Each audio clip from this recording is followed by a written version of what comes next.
Good morning, everybody. Welcome to Season 16, Episode 19, November 7th, 2025. Look what I said. We're in the Power in Indiana studios. This is Left to Center, the Midwest's most dangerous podcast. I'm Kevin Smith, and with me... I'm John Cantrell, subbing for Thomas McDermott. From the famous Cantrell and Cantrell, Kevin, attorneys at law. You came out firing one little glitch, but that was good. Yeah, you brought it. I wasn't really ready to do that. I forgot I had to do that. And Tom, because usually I'm just like, okay, Tom's going to bring it in, and I can sit back and relax. You brought it. I tried. One minor mistake, but you can. I appreciate that, John. You stuck the landing. Vez can thank. Good morning, Jill. Hi. Vez can kind of edit that out. Okay, that's the final. good, John, yeah. you'll take care of that. We're not right? live. Take It's care fine. of that live. No, I can see why you're tongue twisted. Look who you're sitting across from. It's true. Look I at got to that be on my hunk. toes. Yeah. I got to look. I mean, if you don't think he's in the jail and in the courtroom, at the jail and in the courtroom every day, look what he's wearing on a Friday. Incredible. I mean, he's not messing around. I got to get out of here at about 8:07 and just run to my car and get to court. Get to court. Yeah. See, that's why I love when our ads are truthful. You know, our ads are all truthful, John. They are. If anybody thinks that you and Kristen don't make a phenomenal team, We do. That's a truth. Yeah, in every aspect of life. By the way, we're gonna welcome. I agreed. Yeah, Check thank you. on that. I didn't want to let that go. We're gonna have Scott Miller, Hammond's chief of staff, in a little bit later to talk about, amongst other things, school referendums and what they mean for Indiana and around the country. I think it's an important issue. It's actually pretty interesting, Scott's take on it. And we're gonna talk a lot about the crazy stuff that happened. Not crazy, but great stuff or interesting stuff that happened earlier this week in elections around the country. The times are so crazy and weird. It's hard to Yep. keep up with this shit, to be honest with you. I'm it with really you, is. John. Yeah. There's so much content today.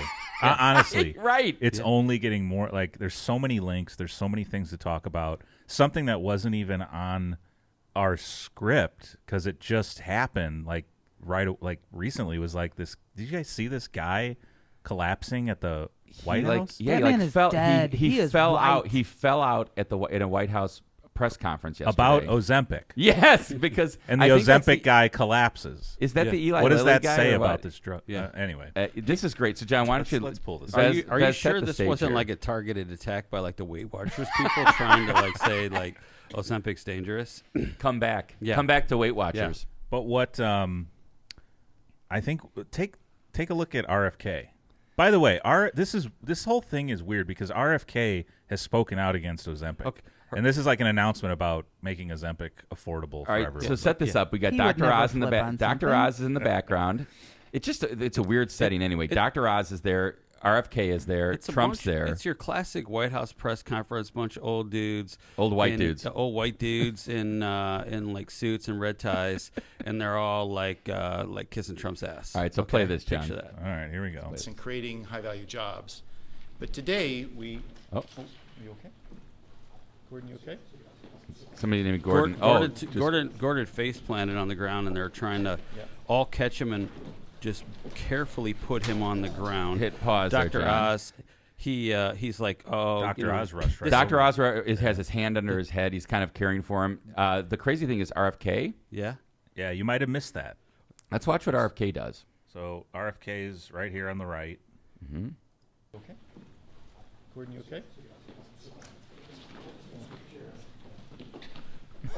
I'm out. Exit stage left. Dr. Oz Gone. books it out of the room. You know what? Like the first thing that I thought of when I saw Dr. Oz and people were talking shit about Dr. Oz, I'm like, oh, like he hates the sight of blood. So he just like, and it's nice that somebody who acts like they get to tell everybody about healthcare in America gets to run at the sight of blood. But Dr. Oz didn't. Dr. Oz stayed with him, and RFK took off. By the way, the other thing I noticed in this photo is you have the gilded Oval Office in the background. This new gold everywhere.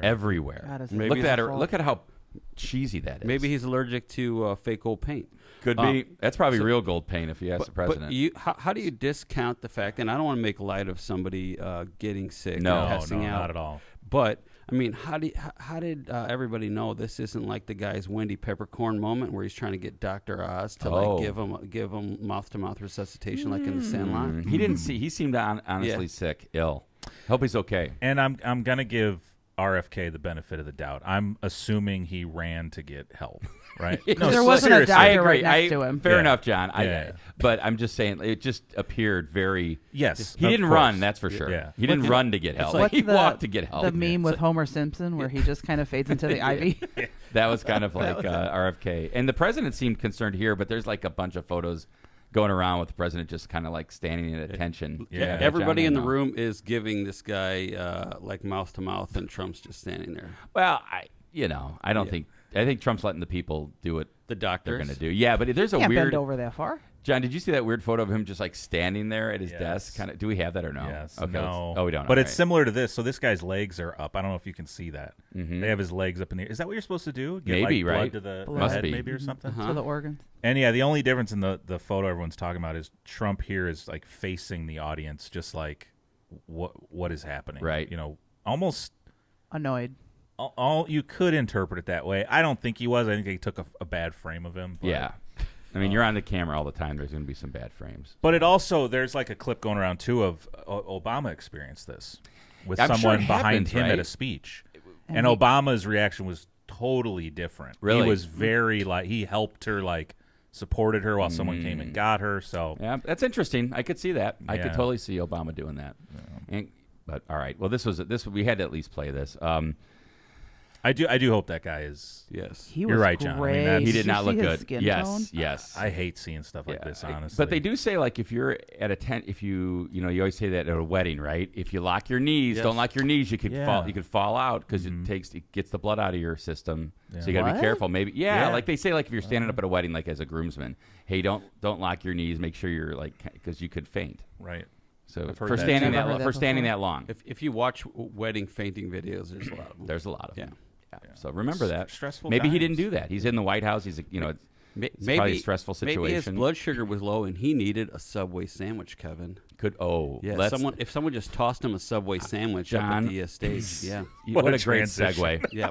You're What a great professional. segue. Yes. You know, this update is Yeah. so exciting for John and I. Yeah.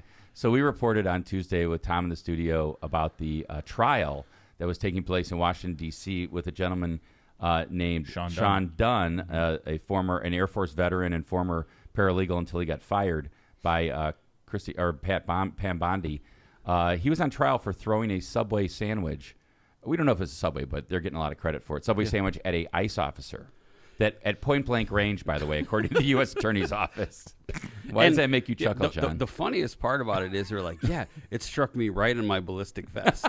And so, like the trial is a little bit weird in this particular case because this is an assault trial. So in Indiana, we don't have criminal assault. Right. Criminal assault is when you are afraid of getting wounded. And this was misdemeanor assault. Yes. Because So- they couldn't indict him. The grand jury refused to indict him. Yeah, somebody's like, I was at the Burger King and I got assaulted by the manager. She came out from the counter and started punching me in the face. I'm like, well, no, technically you were battered. Right, because you were touched, right? Yeah, because assault is like someone throws a rock at you, you see it coming, you duck, and it Or didn't hit someone you. pulls a gun out and just, like, that's assault, right? Puts you in fear. It puts you Right. in fear. So assault and battery is when you see the rock coming and then it pops you in the face. That's that's the assault and battery. battery. Yeah. A battery without assault is when the rock hits you in the back of the head and you didn't see it coming, so you didn't know it was coming, so you weren't scared. And the assault would be the rock missing you. And Correct. flies over your head. Correct. All right.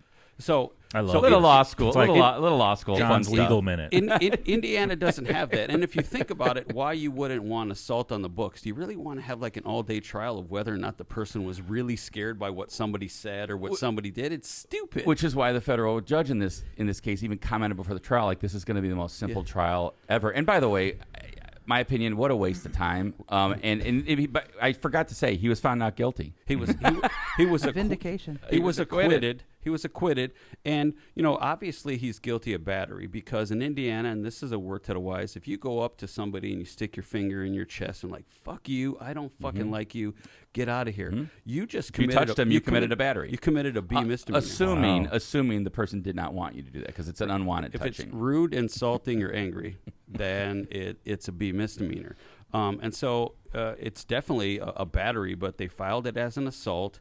And so this is a whole trial on whether or not the agent was in fear. And so like that's when the funny part of this really Yeah, starts. and let me just add some color to this. So in the trial, it said the straight-laced court proceedings seemed to crack at times as lawyers played video of Dunn bobbing up and down, hurling expletives at a group of law enforcement officers patrolling a popular nightlife area at 14th and U Street. And he's in a pink polo and some pink Crocs, just having a good time. As a bystander chuckled at the scene and offered running commentary, "No, Superman." So that got played in court. And then he also said after the short-lived foot chase, "I did it. I threw a sandwich. I did it to draw them away from where they were. I succeeded." And then this article is great because it says the meatiest factual dispute concerned whether the salami sub had exploded. And the agent... So, the agent said that it exploded when it hit him. Right, and he said the sandwich kind of exploded. This is testimony from Greg Larimore, the agent who got hit by the salami sandwich. The sandwich kind of exploded all over my uniform. It smelled of onions and mustard. You are getting my dry cleaning bill, sir. And then, this is great. The defense attorney, so this is like the John Cantrell of this case, Sabrina Schroff. She's a badass, by the way. Displayed a photo of the wrapped sandwich lying on the ground and pressed the agent to clarify whether it had really exploded. Larimore said a piece of the sub seemed to be visible in the photo. Quote, "I had mustard and condiments on my uniform and an onion hanging from my radio antenna." The horror.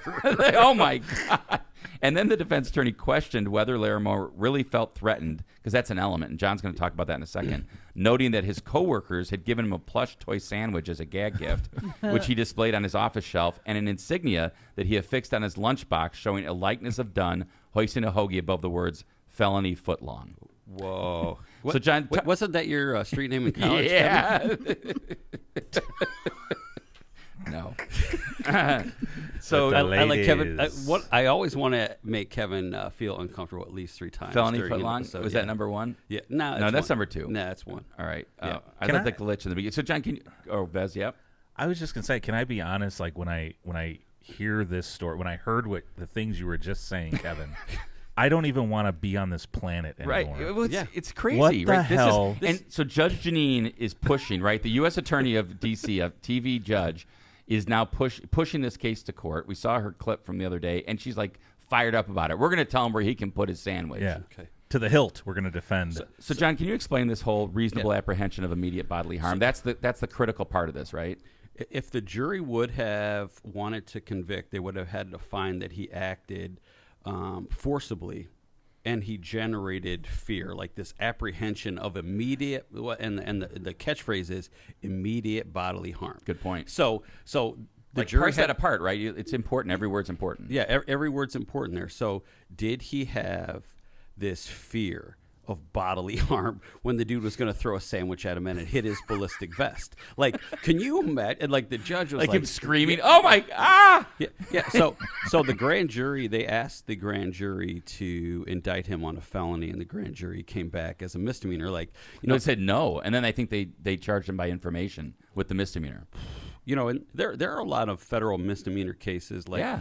my clients have been charged a bunch. My client sees his ex-girlfriend at the post office. He smashes her window. He gets charged with criminal mischief. There's like happened on federal property. tax misdemeanor cases. Yeah, and there's a lot of marijuana in national park type of cases. Driving crazy, OWI in National Park. Yeah, is a so misdemeanor, they're right. at the federal courthouse in Hammond. There's a lot of misdemeanor stuff, and the whole thing is hilarious to me because they always say the feds can indict a ham sandwich, but this is an indictment about a ham sandwich, and they couldn't indict somebody for a ham sandwich. So Well, they there's couldn't indict a salami sandwich. salami. Yeah, do you like salami or ham? Both.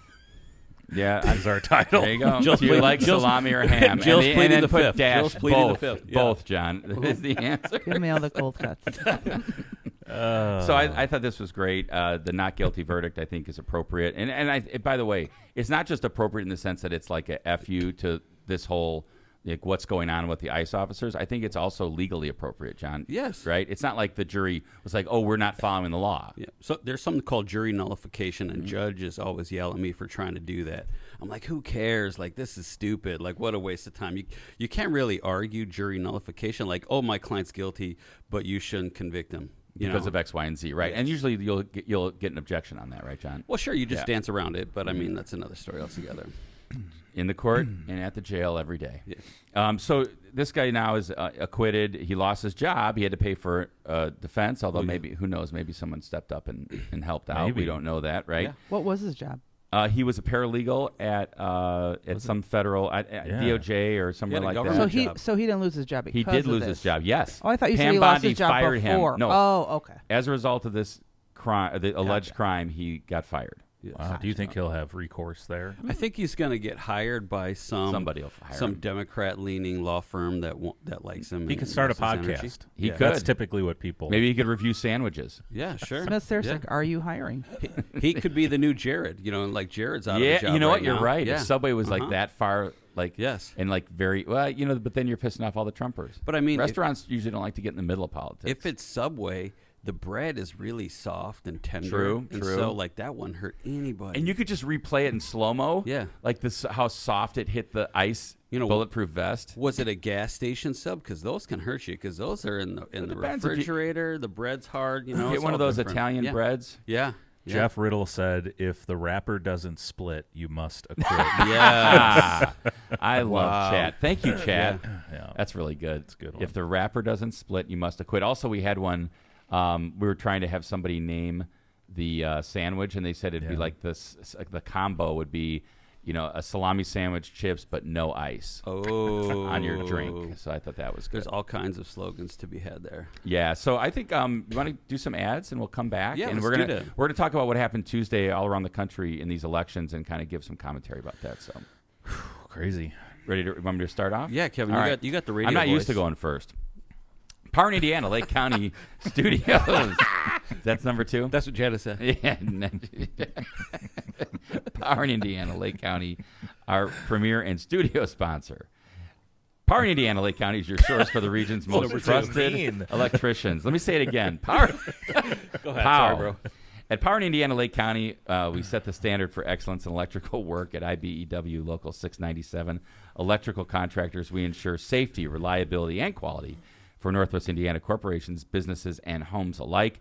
But our mission goes beyond the job site. We're creating a brighter future for the region we proudly serve.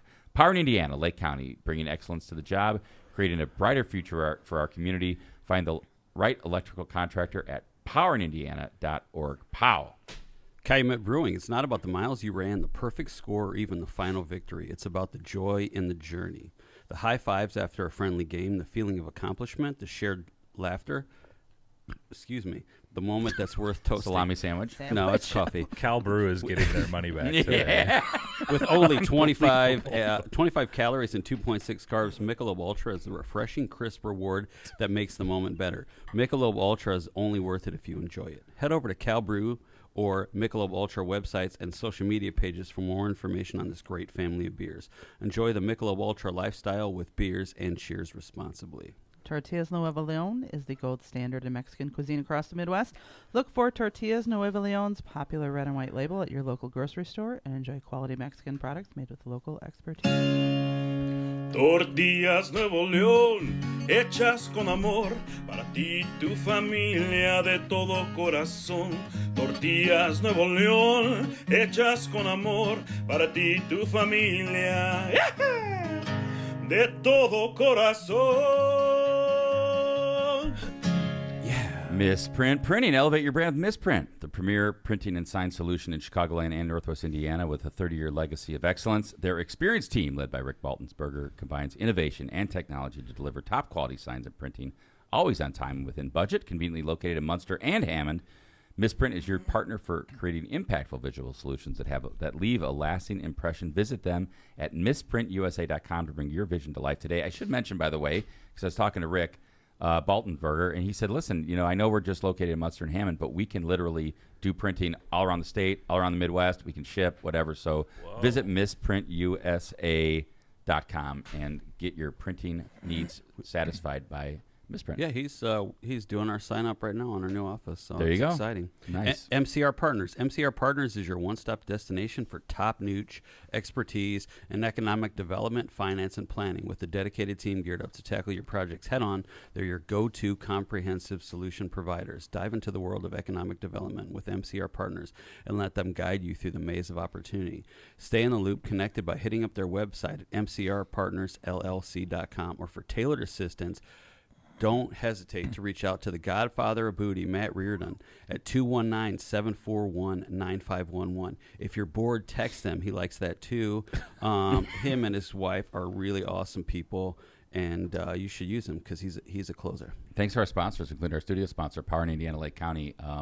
Speaking of elections, I actually saw Matt's wife, on Tuesday at the election board. Mara Condelaria Reardon is on the board, and she does a great job. Saw her and her dog. She's Lula. She's what is it? Lula, who's Lula. with her everywhere. Yeah. And she comes and hangs out. Yeah, I think she's a Democrat. the dog? Yeah. I know Mara is. Well, no, I know Yeah. Mara Yeah. is. There's no thinking about that. She's cool and hilarious. I find her funny. So John Cantrell and Vez started this in the note about the election night in America, and I thought it's obviously really interesting as political junkies that we are. It's hope. It's hope for me because I want to see public backlash on the things that are going on in America, and these elections are a good test of, are people getting pissed? Are people mobilizing? Are people coming out? Yes, that's what I want to see. And I think if there's any message to Donald Trump and MAGA, it is you're not exactly keeping everybody here voting in your direction. Yeah. Now, a lot of these victories were in areas and states where you expected the Democrats to win, but I think a lot of it had to do with the amount of victory and the amount of people that came out in a otherwise non-really big election year. Well, and one of the first tests to see if things are switching and the tide is changing, or if people are getting off the MAGA tour bus and not hopping back on when they stop at a fun bar. The mayor of Cincinnati just smoked J.D. Vance's half-brother. Yeah. Corey Bowman, it was 78-22. That's a little bit of a victory. So J.D. Vance and J.D. Vance was trying to support his brother, but his brother got 22% of the vote. Yeah, he didn't do real well in the primary either, and it came out, we reported this, J.D. Vance didn't even cast a vote in the primary, even though he's registered in Cincinnati. And in the general election, he did vote, but he voted absentee, which, of course, President Trump's trying to get rid of all voting by mail. So Vice President Vance wouldn't have been able to vote. He could have voted for his own brother and didn't cast a vote for his brother. By absentee. He could have voted. That's embarrassing. He could have voted for both of them, really. Yeah. So he lost 78-22. So Cincinnati, they keep their mayor, which is a gentleman by the name of Purival. Aftab Purival. So he got reelected, and 78-22. So this, I want to go to California. Can we go to California? Yeah, sure. All right. So this is Prop 50. This is in response to.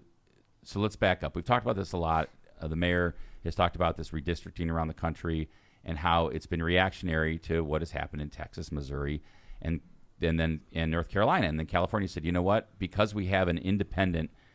Oh, go figure. Like, think of this. An independent districting committee, we have to actually go to the voters and to ask them to vote in favor of getting rid of the independent redistricting committee for 1 year, just one time. Right.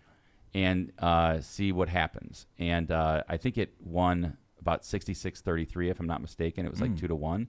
And then Gavin Newsom had a press conference afterwards. So obviously that's a big deal because the voters in California are saying to President Trump and everybody, okay, well, I guess we have to do something because you're trying to steal and rig the midterm elections by redistricting.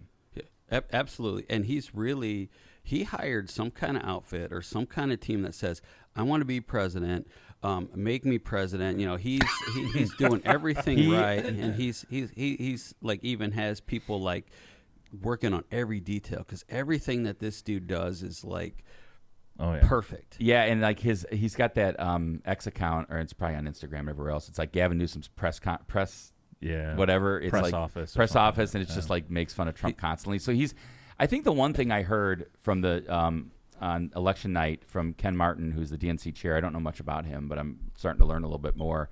Is that he's like, you know what? I think people want fighters. Yeah. And Gavin Newsom is definitely the Democrat that is fighting back the most against Trump. Yeah, and he's probably hated the most in his own Sure. state, which is weird too. Yeah, which is a good reason for him to run for president and get out of California, I guess. But this is part of his press conference. I think it goes to what John was saying, which is he's definitely intentional and methodical in what he's saying and what he's doing here. So, John, you want to play a little bit of this? And we'll take a pause. In California to be part of this narrative this evening. We're proud of the work that the people of the state of California did tonight to send a powerful message to an historic president. Donald Trump is an historic president. He is the most historically unpopular president in modern history. In every critical category, Donald Trump is underwater. He promised to make us healthier. He promised to make us wealthier. We're sicker and poorer. And he fundamentally understands that. Why else would he call Greg Abbott saying he's entitled to 5?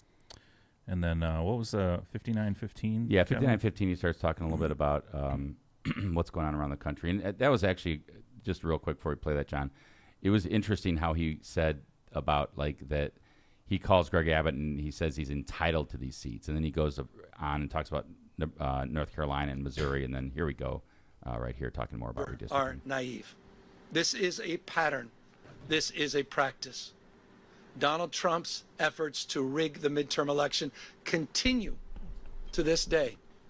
And I'll reinforce that in just a moment. You're seeing him take action all across this country, not just in Texas. You saw what they were successful able to do in Missouri, what they did in North Carolina, what they're trying to do in Indiana, and inevitably in Florida. They are not screwing around. Best Marcus, do you see this as some type of way to try rig an election is one thing, like, but this is obviously, they're trying to make chess moves and trying to predict the future that they're sinking here, so they're going to try to circumvent some of the rules. Is that the way you see it? You can plead the fifth. I always recommend everybody plead the fifth. So if you want to, I respect that. No, I don't like the redistricting thing at all from either side, and I understand that it's probably been done with the Democrats as well in the past, but I don't like it. I don't like it because it just seems like really nasty politics at a time. It seems like really nasty politics that a lot of people don't understand.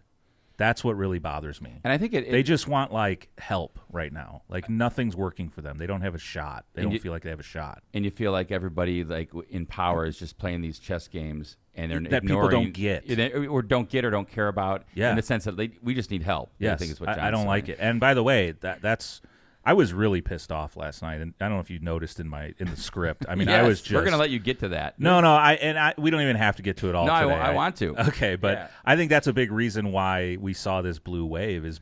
Why do you think Mamdani won? And let's talk Are you about really that. shocked? No, that a Democratic socialist won, who's promising, lower grocery costs and lower housing costs when no one can afford a house right now, and no one can afford groceries. Are the Republicans really shocked at this? Yeah, John, I think Mamdani is a great example. I talked to my son Aiden, who lives in Manhattan, and he basically said, "Dad, I don't know anybody my age that didn't vote for Mamdani." He said, and the coalition of, and you want to talk about a melting pot. If you've ever been to New York City, right? It's definitely a melting pot. If you go to a big city, you hear a dozen languages on the street, and New York City is obviously the biggest of the big, right? Yes. And so I think Mamdani, as John talked about, he speaks to people that are barely making it, and he also speaks to young people. And I think that victory, and this whole like Democratic Socialist label, I mean, obviously I don't want to say label because he is embracing that.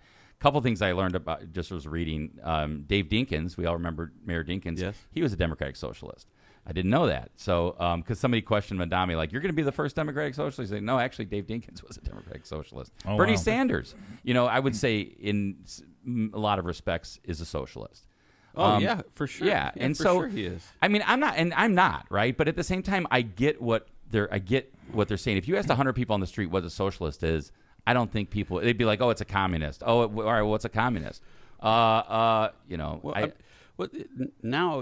they're talking about how the average age of a first-time home buyer used to be 33 in 2021. Yeah. Now it's 40. Think about that.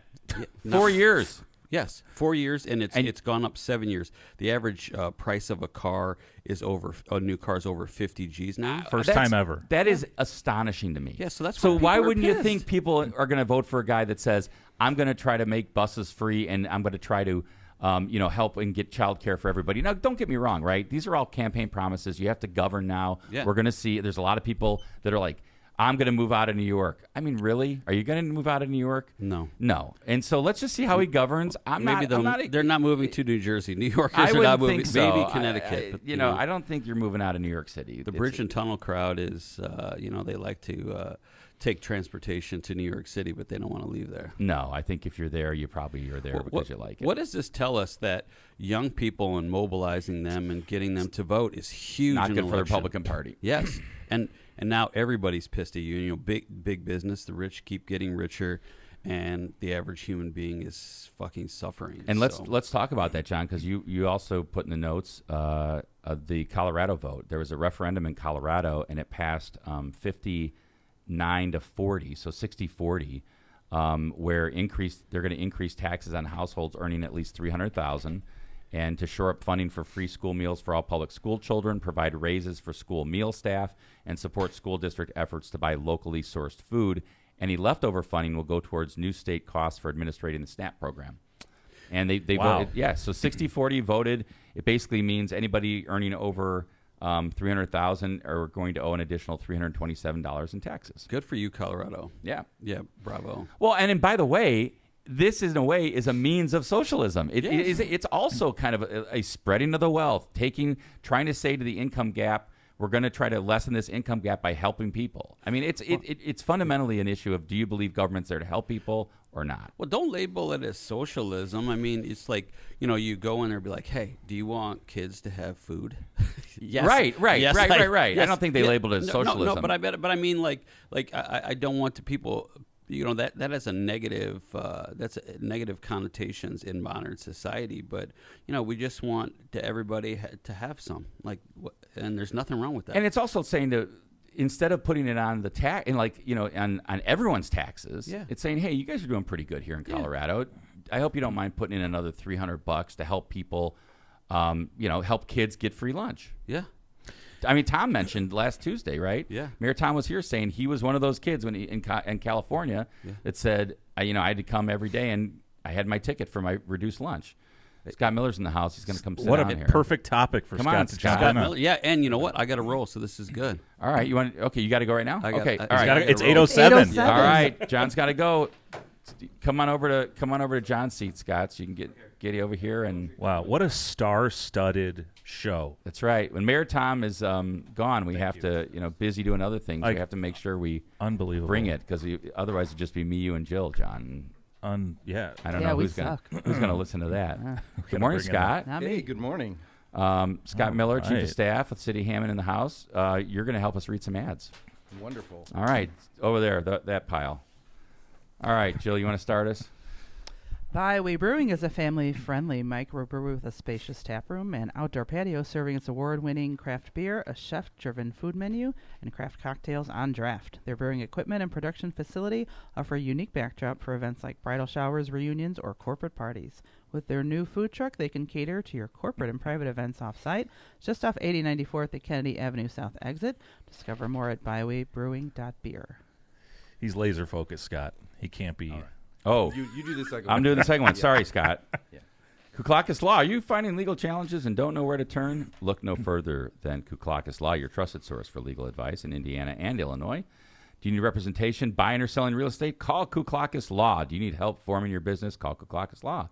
Did you get injured in a car crash or at your job? Call Kuklakis Law. No matter what your legal issue, call 219-671-6347 for a free consultation. Who are you going to call? Kuklakis. Hablamos Espanol. The branding room floor. Don't let your business get lost in the shuffle of generic branding and aimless marketing. Trust Northwest Indiana's award-winning full-service marketing agency, The Branding Room Floor. Providing data-driven results to help your business grow in a crowded market is their specialty. From website development and digital advertising to graphic design and branding, the Branding Room floor will set your business or organization on a clear path to strategic success. Don't wait another day to get started. Visit thebrandingroomfloor.com today. Yes. Customer Insurance Agency, That's Jill. not the next. Oh, We're skipping. We're skipping We John? pumped John up so Sorry, much today. John. We Well, pumped him up. I Oh, just- yeah. Wait, Vez? Yeah, I just want to say, I think this is the first guest. A guest comes on, someone in chat posts that, like, emoji, the heart eyes, the sexy, like, ooh, Wow. ooh, That's ooh. never happened to me. Tracy Scott? Miller. Oh, well. Oh, well. I mean, Fake. she's whoever that is one has fan. got it At for least there's you. one fan. She's never listened before. All Today, right. Whoever this Tracy is, you hit me up, okay?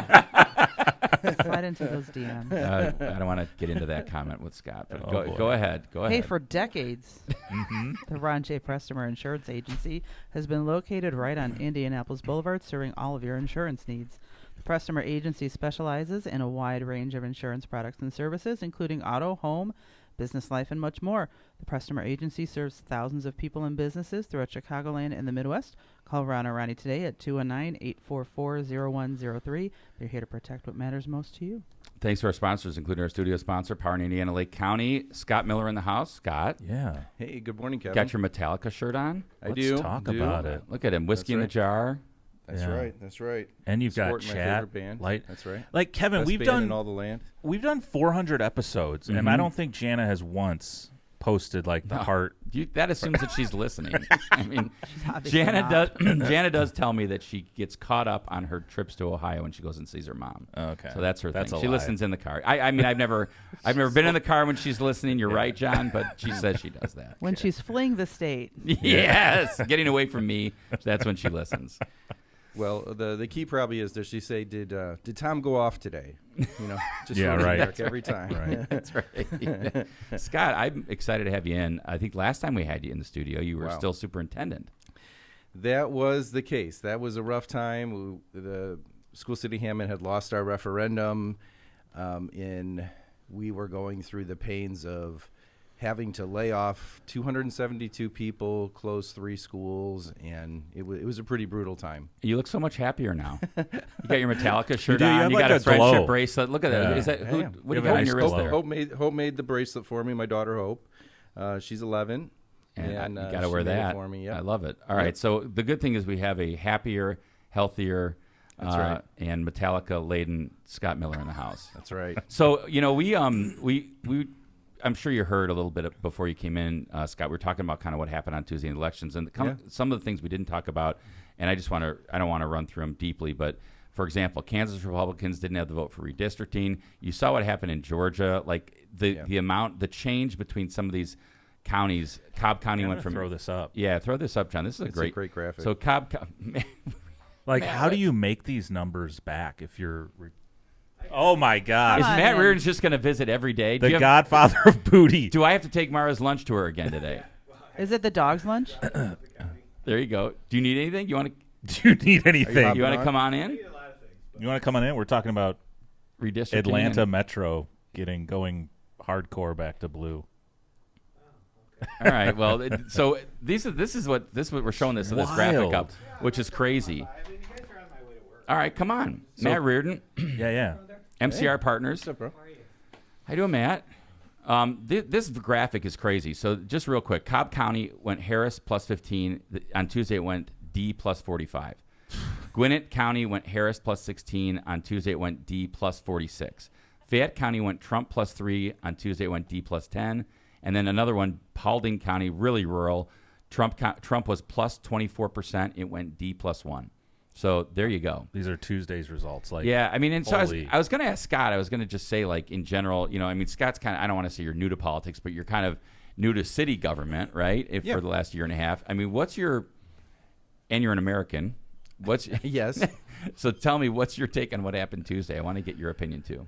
Well, I really feel that the average person, when you talk to them, they're upset. They're upset with their quality of life, the decisions that are being made, and I think I have a pretty wide circle of friends. Like, I have people because I grew up in South County, right? Mm-hmm. And attended their schools, attended their churches, and I still have input from a lot of that. And then I've worked and lived now in North County for many years. So you have a suburban upbringing, and Yes. now you have an urban life now. Yes, exactly.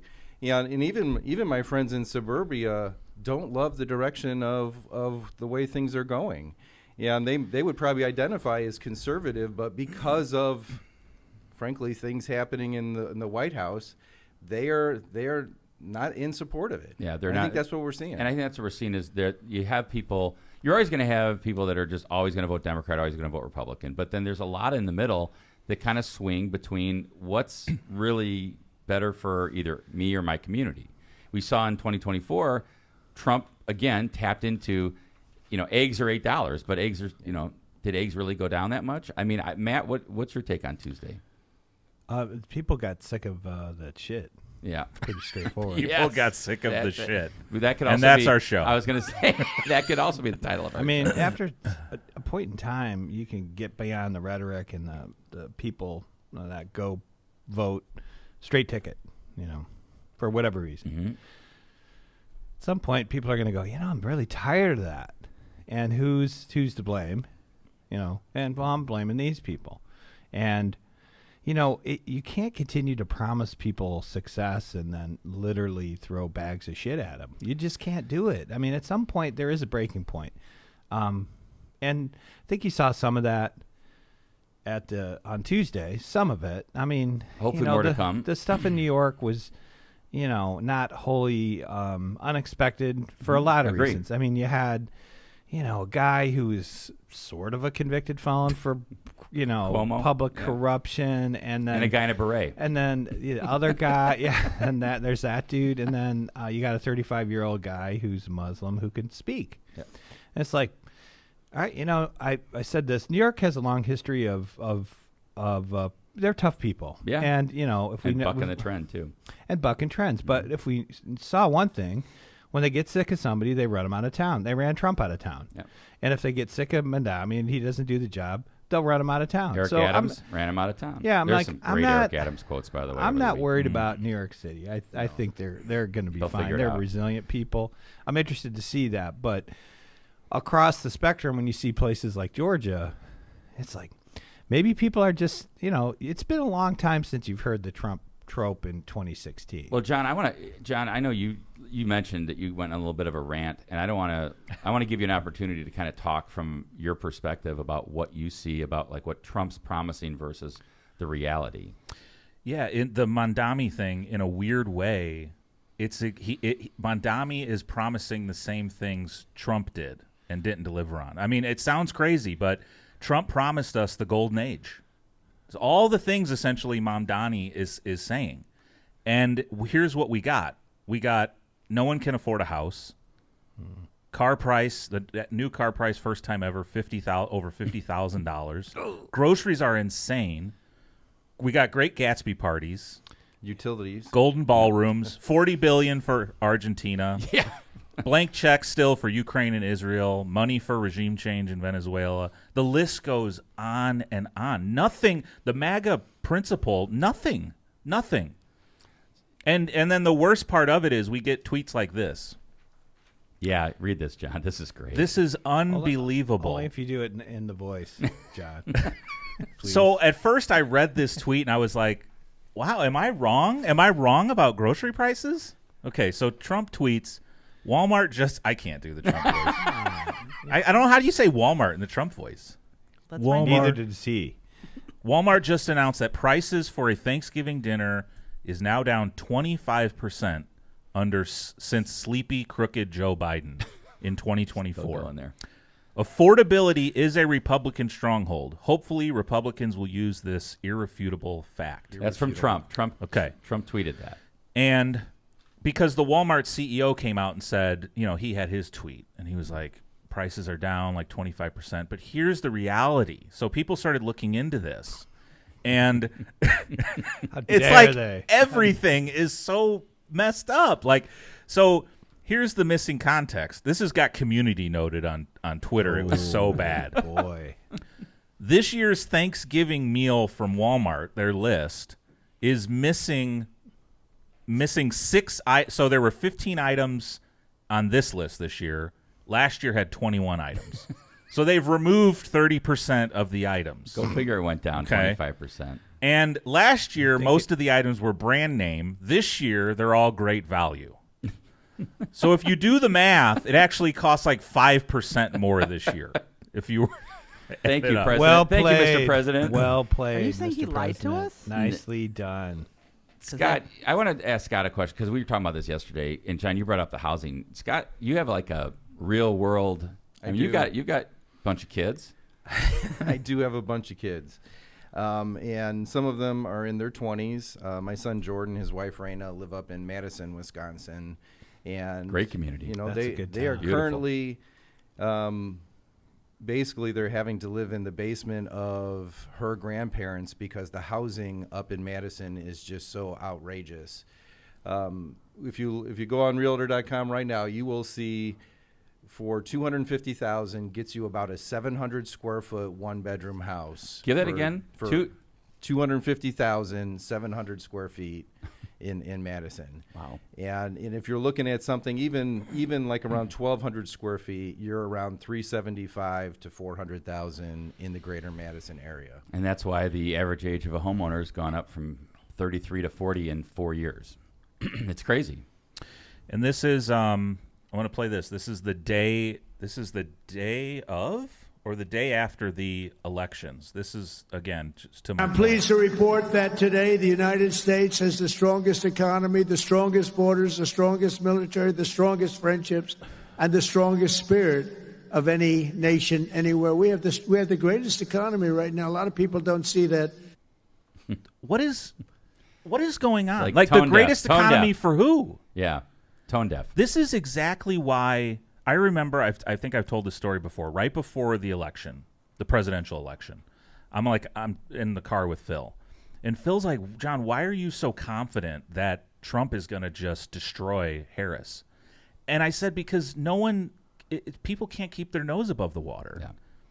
Yeah. And Trump didn't lose one swing state. It was unbelievable. And in a year, now it's a blue wave. Why? For the exact same reason. Kitchen table issues always dominate, same reason. right? And like in Pennsylvania's a great example, John. Pennsylvania Supreme Court held their Democratic majority on a state that Trump won. Yeah. And it's a big swing state. I mean, people didn't think Trump was going to win Pennsylvania, and he did. So how do we get, I guess the question is like, I want to like try and give Trump the benefit of the doubt here. Like, does he just have like people around him who are like, oh, the economy's great. Just keep saying that. Yes. And he doesn't know? I think there's part of his base that he has realized if he just keeps telling them something is true, whether it exists in reality or not, that's all. Yeah. That's all they need to hear because you see him defend it. But that only gets you about 30% now, I think, is what we're learning. Like the difference between 35% and winning an election, I don't have to tell you, it's 15% plus one. So, and that's, I think, where he's losing people. He's got to be losing. I mean, his numbers are at 35, 37%. Yeah. I mean, but the question is, and I think a lot of this falls. I saw a press conference yesterday. If J.D. Vance said the Democratic shutdown one more time, he had to say it 10 times in about a 2-minute clip. Mm-hmm. Actually, that's what I'm here to sponsor, the Democratic shutdown. Thank you. But I got paid. MCR Partners. MCR Partners sponsors the Democratic shutdown. I mean, I got paid to say that, Kevin. John, how many times can I say it? Do you think, John, that the shutdown falls? I mean, I'm not saying where to blame it, but where people are blaming it at this point. Is it the Democrats' fault? Yeah. I'll be honest. I understand the Democrats are hard line on the Obamacare subsidies. Mm-hmm. I understand that the Republicans are saying part of that budget that they're trying to extend is for illegal immigrant health care. I don't know if that's true or not. I'm just going to be honest. What I do know is that there are a lot of normal working class folks who are on the American Care Act insurance that the premiums are going to go through the roof. I know someone personally that their premium is like unaffordable if this ends. And so you would think that person is saying to the Democrats, yes, this is an important issue to me. Yeah. And this is, again, to my point. I don't understand. We've sent so much money overseas. and we don't even have affordable premiums over here. Yeah. And this is why the Democrats are going to, they won Tuesday. They're going to destroy in 2026. I kind of feel bad this season. Like, I feel like if there's any new listeners this season, you guys think I'm like a Democrat. I'm not. I'm not. You're a pissed off Republican. I'm not. You're pissed off conservative. I don't know what happened to MAGA. Yeah. I don't know what happened. Like, it's crazy. My I'll just give you an example. My X feed used to be all Fuentes clips, Tucker Carlson, stuff like this. It is now everyone has flipped on MAGA. It is a disaster, and they know it, and they have to fix it somehow. Well, and one of the people is MJT, right? Marjorie Taylor. Oh my gosh, I said it wrong. MTG. Yeah. Thank you, Marjorie Taylor Greene. She's been one of our faves, right, on LockPod, and she has said some stupid shit. I've always liked her. Her heart's always been in the right place. Yeah. Speaking of Georgia, but she is from a rural, poor area of Georgia, and. Now, if you listen to AOC, she tweeted something earlier this week that said the tea on this whole issue is that Trump wouldn't let her run for Senate in Georgia, and that's why she's pissed. Yes, but I think so. She came on The View this week. Yeah, now, that's kind of interesting to begin with. She went on The View, right? Have you noticed she's been on tons of? Yes. She's been on everything. Yes, I think she's going to run. I really do. I think she's setting up for a run. John, presidential. Against JD and all these guys, right? Yeah, I mean, can you imagine her and like Rand Paul or her and Massey? I mean, yeah, maybe they're all teaming up. So this was, but she is really taking the speaker especially. Now, she's never been a fan of any speaker of the House. We know that. But she's taking Johnson on and saying, if you don't do something about the people in my district who are hurting because of like SNAP benefits and the fact that they can't get the things that they need, it's going to fall on. I think she's basically blaming the Republican supermajority or majority rather. Yeah, she's not happy. Why isn't this the answer from the rural representatives in Indiana? Agree. In our state, instead you have Jim Banks. We have 7 of them that are.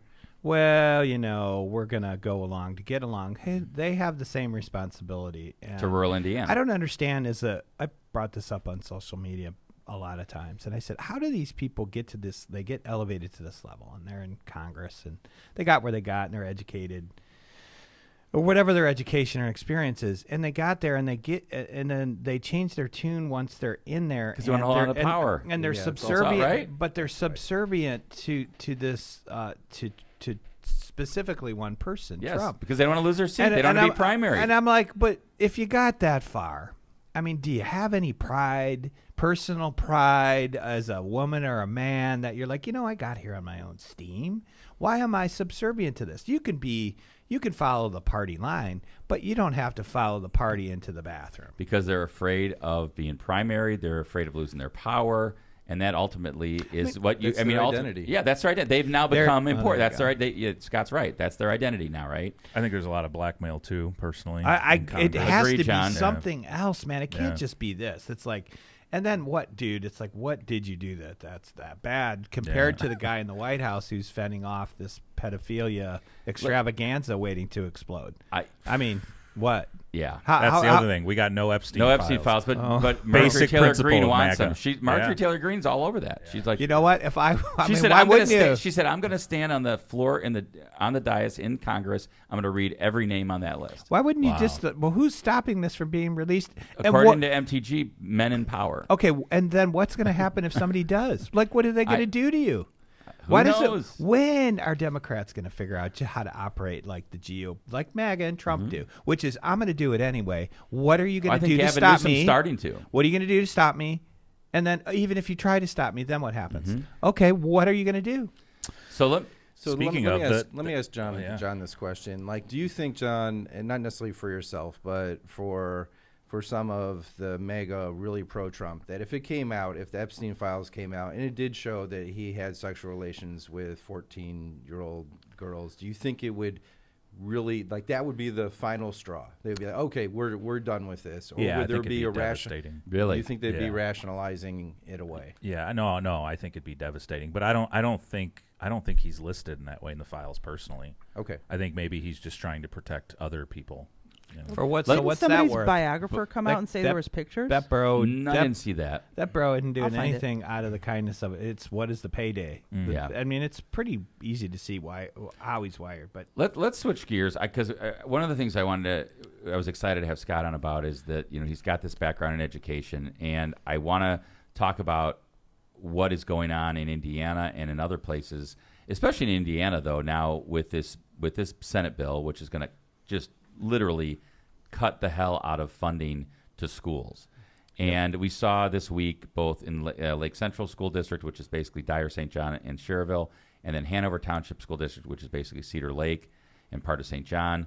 Referendums have passed. And in Indiana, you have to pass a referendum to fund additional funding for schools. Is that like a generalization, Scott? I don't. Yeah. All right.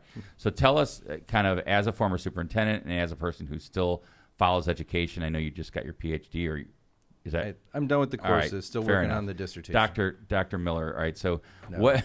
Not yet. So what? Tell us though about this and what you see as like what's coming.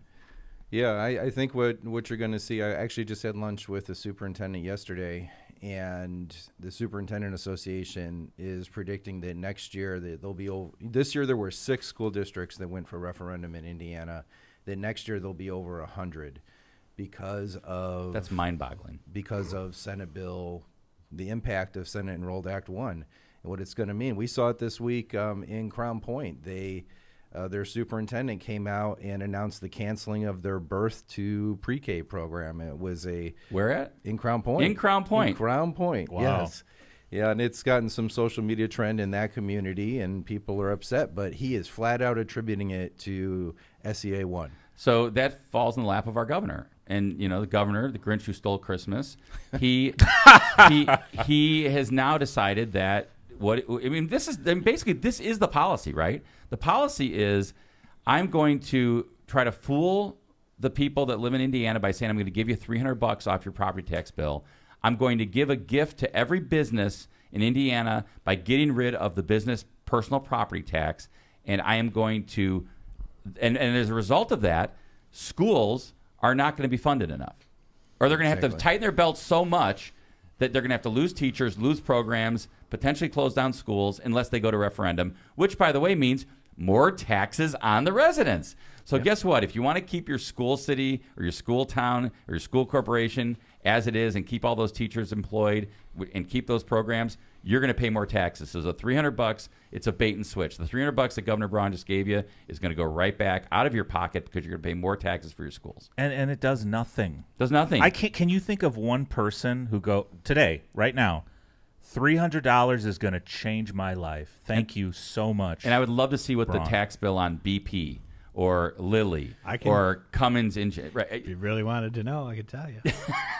how much that went down. It's a lot. It's significant. a lot. Mm-hmm. Is it more than $300? Just maybe. I mean, some say, Kevin. Some say. So, about it. Scott, You're but why- opening a can of worms there. If you look at what some of those large users are paying in taxes and how little they have increased over the years, that raises a very big question mark. And is it fair to say that schools don't have another way to raise revenue except through referendum? 100%. The only way is if you're in a growing population community, basically. Or you can try to advertise to other communities that surround you and pull their kids, but almost everybody does that. The person I was having lunch with yesterday, he happens to live in the Lake Central area, and in the morning he's telling me he sees a bus from Griffith coming by. Wow. He sees a bus from Maryville coming by, like a small bus. Yeah. Yeah, and they're picking up kids to bring them to their school Wow. systems. Yeah, and so, but I didn't know that happened. that all washes out though. So like it's not really anyone gaining anything. So the only way to legitimately have additional revenues is to go to the tax base, since Mitch Daniels changed it back in. And now that, and 2008. when you say go to the tax base, you mean ask residents of a school district to vote to increase their taxes. So Yes. before we, just to chime in, and one, Cantrell told me to come by, so I'm not just coming by. I'm not just coming by on the reg, like, hey guys, what's up? I think Who's you in the should. studio today. I miss you guys. I miss you guys. I didn't get to ran enough, but on the tax, I'm sure you guys are wondering, like, what is Reardon doing here again? Cantrell's like, I really thought Mara forgot her lunch. There's again. 100%. There's 100% chance that could have happened and been the reason, but it wasn't this time. with tax caps and levy limitations, it really doesn't do much for schools. And then when Mitch Daniels instituted the increase in sales tax to cover the cost of schools, right? Yes. There was a presumption it would fill the gap in these tax rates. It didn't, Right. and that's not what happened. And it created limitations. And now we talked about the doctor was mentioning here, if you don't have more kids in the facility, it's over. You're the doctor now. If you don't have kids in the facility, which equate to dollars from the state, you're gonna run a deficit. So it's a de minimis amount of money from property tax in comparison that go to run schools than used to. Yes. It used to matter a lot. It used to matter about annexation. 10 to 15% of right? our overall schools Yes. budget is property tax without a referendum. And what Right. did it used to be? I went before they changed it. Almost Ha- entirely. over Wow. half. It was over half. Yeah. Think about what the percentage of anyway, it was meaningful. So the schools are obligated to fund transportation and building operations, right? Yeah. With that property tax. So when those go up or down, it affects transportation. So you see, or you saw, school districts are like, well, we're not having buses anymore. Right. Price of It's- gas goes up. NIPSCO goes Problem up. with Those it. are So the real issues. Right? The reality is, you do a referendum, you get it's applied to all of our property. So here's the only good part: if you have a significant business base or one giant business, that rate also applies to them. Like So Whiting. think of it this way. Like Whiting with BP. Right. Yeah. So BP's sitting there, and they pay, let's say for argument's sake, 90% of what the needs are in the city of Whiting. It would work the same for a referendum. Conversely, if you're a bedroom community, it's all the residents. So it's all spread out. So there's no perfect answer, but I think what the GOP has done with this and other issues is they're force the local elected officials to bring this to the public, to take the heat for decisions they made. Of course. But I mean, I think, Indianapolis. and I want to ask Scott this because, I mean, again, I go, it's great that we have Scott that has experienced suburbia, right? And he also now experiences an urban school district just like he experienced. Yeah. So I guess the question is, Scott, what hope do urban school districts have under this system? Because it seems like it's so much harder to get a referendum passed in an urban school district versus a suburban school district. So there's a couple factors I would say. I would say in urban districts, typically, if you look at the average citizen of that community, their income, right, it's less in the urban areas. And so when you go to an urban area and you say, hey, we need to pass this referendum that's 40 cents on the dollar and it's going to end up costing you, $1,000 a year. Well, you put that same calculus into the Crown Points of the world Sure. and stuff As a like that. percentage They're of someone's household yeah, income. they're like, okay, well, that's totally worth it. In the other cases, it's like, wow, like, I'm really hurting here right now already, and NIPSCO has gone up 20%, and the groceries are growing up, and no, for better in fact, or they've gone down According to 25%. the Walmart Thanksgiving. Sorry. or correcting you. or in the case of the Hammond referendum, it was almost it was a curse for the school system that everybody's property values went up because the tax bills already went had up, gone up. and they're like, oh my gosh, now you're asking me to pay, or in our case, continue to pay this tax rate, and the tax bill is going up for people with on lower incomes. The other thing that's a problem, and this is a little technical, but is the system ready, is everybody. The system is based on property values. So who has the higher property values? The Crown Points of the world, so they can actually tax at a lower rate and generate the same amount of money. It's a math problem. Yeah. So in Hammond, you got to tax at a much higher rate to generate more money. One, because the collection rate is lower, but two, the property values have less value. Well, and by the way, that doesn't take anything away from like homes in Hammond. It's just that when you're talking about homes that were built after World War II on a 40-foot lot versus homes that are built on a quarter acre in the last 10 years, it's a difference, right? Now we have more volume of homes in Hammond, and the mayor has touted this a lot, that the assessed value of Hammond has doubled since he took over in 2004. We went from $2 billion to $4 billion. Hammond is the highest value city or town in Lake County. So I'll give you another angle to prove my point here. We received some early runs from the county on what a projected income tax would bring. Just to illustrate my point that like how much it hurts for an urban community versus and I'm going to use Crown Point again, and I love Crown Point. Yeah, I great lived city there for a while, but Hammond based upon the calculations, the total gross income was around $2 billion when you added it up. Crown Point was $4 billion. And it's half the population. Yes. Yeah. So you have so much more wealth concentrated in that area that when they hear something like, "Oh, this is going to cost you $1,000," or and it's just we're not sitting. And by the way, we're not impacted. like Scott said, we're not sitting here ripping on suburbia or ripping Crown Point or St. John or anything else. It's just the reality of The calculus what you're is flawed. asking. Yeah. What you're asking residents of one area to do. It's the same thing you're asking residents of another area to do, but the impact on those people is so much different. Yes. Yeah. The impact is much greater. All right. Well, And in my case in Hammond, this is, I had the legacy baggage of closing high schools. Yep. So when you close high schools, People love that. But you know what? Legacy Right. baggage also is, I think, to your credit, you actually had the, cojones to actually do that. That probably had to be done over the last, slowly but surely over the last 15 to 20 years. Yeah. 1969, Hammond had 25,000 students, 4 high schools in Hammond Tech. 2019, Hammond had 4 high schools, area career center, and 11,000 students. Yeah, less than half. Yeah. So, all So right. Scott, before we wrap up, Kevin, like Yeah. short of passing a referendum, what is the answer to fix this? What is the alternative? What is the alternative to fixing how school do you funding? how do you plug? Yes. Is it shrinking schools in urban areas where people are just just doing what they can to make ends meet? So the old school answer, and this is, again, I'm sorry to get a little complex here, but school funding from the state is broken into foundation, which is every school gets the same amount of money. And then there's another part called complexity, which used to award more money to like urban areas.